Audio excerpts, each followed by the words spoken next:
Saya sih kalau nyingkatin namanya DEAD, dead lah. Pertama adalah do not listen to the people atau karyawannya sendiri nggak didengerin karena merasa I'm owner. Itu problem pertama biasanya. Ya, thank you Coach waktunya. Kalau misalnya saya boleh minta bertanya dua kepada Pak Ricky dan Pak David sebenarnya. Pak David dan Pak Ricky. Oke, silakan. Pertama kepada Pak Ricky. Pak, jujur saya sedikit amazed sama pergerakan terutama brand air mineral yang pakai galon, Pak. Karena menurut saya itu Bapak challenge the giant di industri air mineral. Karena sudah ada brand yang established, sudah lebih gede, tiba-tiba Bapak masuk dengan terobosan yang sangat-sangat luar biasa gitu ya.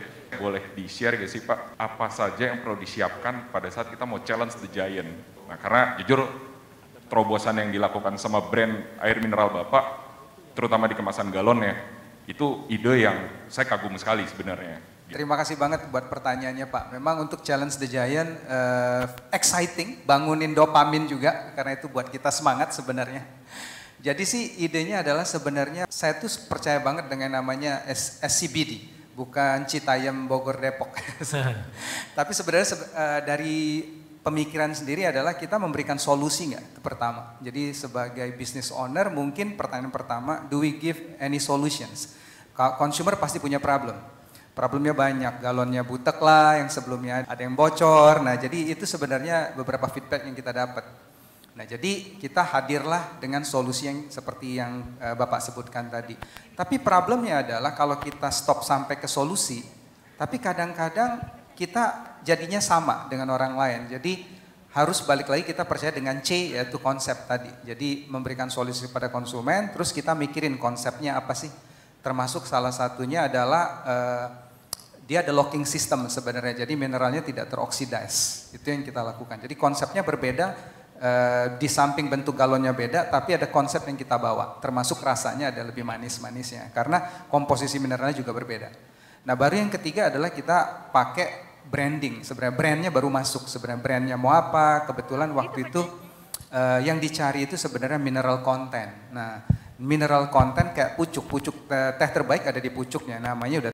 Jadi pemilihan brand itu sendiri is very important. Dan yang terakhir adalah do it consistently, do it consistently. Karena kalau enggak susah tuh Pak. Dan saya setuju dengan yang dikatakan Coach Mary Riana, choose progressions over daripada perfection. Jadi memang kadang-kadang menunggu itu perfect itu susah. Nah itu trouble-nya. Tapi kalau boleh nambahin problemnya ada kata DEAD. Saya sih kalau nyingkatin namanya DEAD, dead lah. Pertama adalah do not listen to the people atau karyawannya sendiri nggak didengerin karena merasa I'm owner. Itu problem pertama biasanya.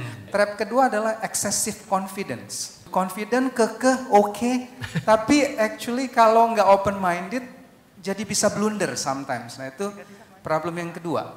Dan yang ketiga adalah kalau sudah sukses lupa adapt, termasuk packaging. Banyak banget brand-brand kita yang besar itu nggak berubah. Brandnya, communicationsnya, karena merasa sudah sukses. Awas lu ganti ya, generasi pertama apalagi masih di sana.